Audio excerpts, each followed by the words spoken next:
You're good. Senator, again, thank you so much for doing this. Of course. The latest CBS polling has this as a razor-thin race, especially when battleground states. Yeah. What are you hearing from voters here in Pennsylvania, and why is Pennsylvania so crucial when it comes to the campaign?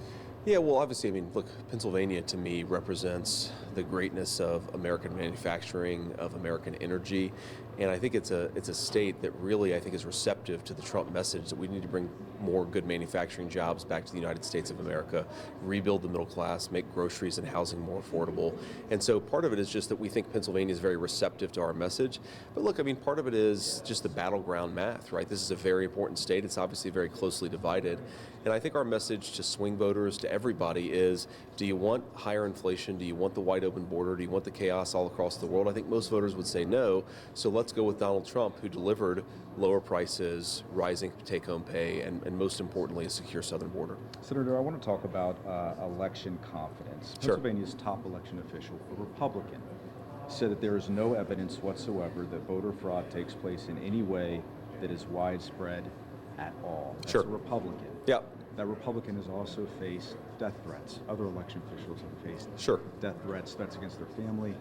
Is that right? No, of course not. I mean, look, we condemn all threats of violence. We want to fight this out at the ballot box, right? We can make our case to Pennsylvania voters, certainly condemn threats of violence, death threats against anybody. I think what we've said is we want to become the president and vice president because we think we can fix the country's problems. And we're focused on making that case directly to voters. Hopefully we want them to vote for us.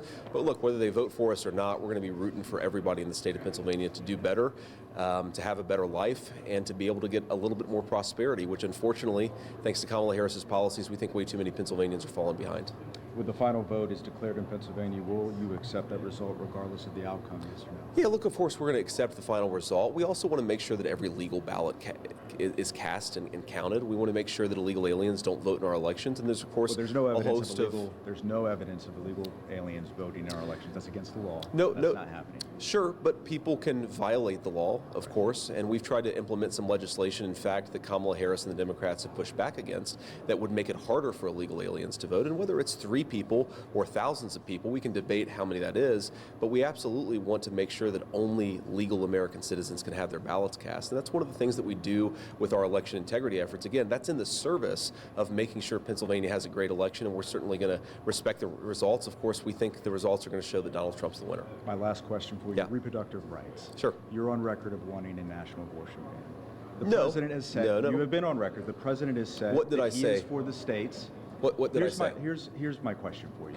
What do you tell women that would say that America is now a more dangerous place for them after the overturning of Roe versus Wade? What would be your message to those women? Well, first of all, you just took a Democratic talking point and put words in my mouth. You're on record. What did I say? What's the quote you're for me? on record. What would your message be? I don't want to get into debate with you. What would your message be to women that would say that after the overturning of Roe versus Wade, that America is a more dangerous place for them? Just what is your message for them? Well, I think, first of all, it's important for voters to appreciate that when the media injects itself into the political conversation, it's important for candidates to correct the record. What I did is during my Senate campaign, I came out with reasonable exceptions for a particular piece of legislation that is just not on the table in this presidential campaign. And most importantly, Donald Trump has said he doesn't support that piece of legislation. I think our message to women voters is that we believe in bodily autonomy. We believe in people being able to make decisions for themselves.